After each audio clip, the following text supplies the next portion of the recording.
To really pull back from everyday consciousness involves work. You know, some will say that real growth should come easy and filled with joy, and they do it all from the will, though. And the trap is, when you do it from the will, you're doing it from ego. And that's not ascension. That's not expanding your consciousness. That's not even changing your awareness.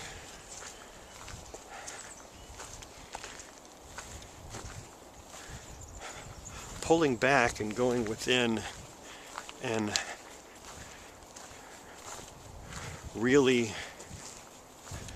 being at one with everything in that regard it involves a focus.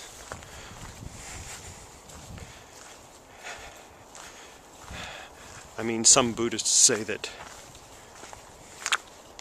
you need to free yourself from desire, but I say that again is a trap, because that's not what it's all about.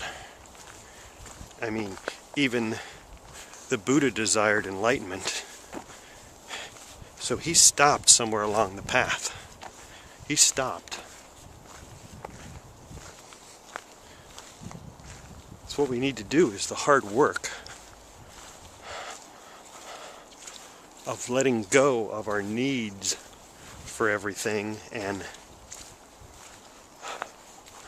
opening up to God. God is within us. God is who we are at the most fundamental level. We are flames of that fire.